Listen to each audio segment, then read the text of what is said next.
የምትወዷቸው ወላጆች አይበለውና ስትሮክ ቢያጋጥማቸው ምን ማድረግ እንዳለብዎ ያውቃሉ? እንግዲያውስ ይህ ቪዲዮ ለእርስዎ ነው። ስትሮክ ማለት ወደ አንጎላችን የሚሄደው የደም ፍሰት ሲቋረጥ ሲሆን ይህም ወደ አንጎላችን የሚሄደውን የኦክሲጅን እና ኒውትሪየንት ፍሰት ሊያቋርጥ ይችላል። ታዲያ ይህም ስትሮክ በሁለት አይነት መንገድ የሚከሰት ሲሆን ኢስኬሚክ ስትሮክ እና ሄሞራጂክ ስትሮክ በመባል ይከፈላል። ኢስኬሚክ ስትሮክ የምንለው በረጋ ደም ምክንያት ወደ አንጎላችን የሚሄደው የደም ፍሰት ሲቋረጥ ነው። ለዚህም አጋላጭ የምንላቸው ምክንያቶች ከፍተኛ የሆነ የደም ግፊት፣ ከፍተኛ የሆነ የኮሌስትሮል መጠን፣ የልብ ህመም እና ሲጋራ ማጨስ እና የመሳሰሉት ናቸው።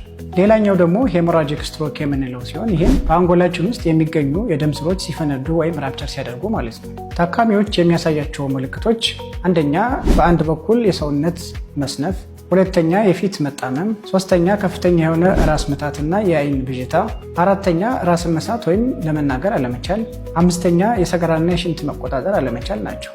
ታዲያ የህክምና መፍትሄው አንደኛ ታካሚው ህመሙ ከጀመረው በ4.5 ሰዓት ያክል ከደረሰ ትሮምቦላይቲክስ የሚባሉ የረጋ ደም ሊያሟሙ የሚችሉ መድኃኒቶችን መስጠት፣ ሁለተኛ ከፍተኛ የሆነ የደም ግፊት ካለ አስፈላጊውን የህክምና ክትትል ማድረግ፣ ሶስተኛ ከፍተኛ የሆነ የኮሌስትሮል መጠን ሊቀንሱ የሚችሉ መድኃኒቶችን ከሐኪሞ ጋር በመነጋገር መውሰድ፣ አራተኛ የፊዚዮቴራፒ ህክምና ማድረግና እንደ አስፈላጊነቱ ሰርጂካል ህክምናዎችን መውሰድ ናቸው።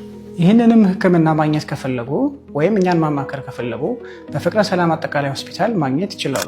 ስሜ ዶክተር ዳንኤል ነኝ። በፍቅረ ሰላም አጠቃላይ ሆስፒታል የፋሚሊ ሜዲሲን ስፔሻሊስት። ፍቅረ ሰላም አጠቃላይ ሆስፒታሎች ነን 25 ዓመታትን በታማኝነት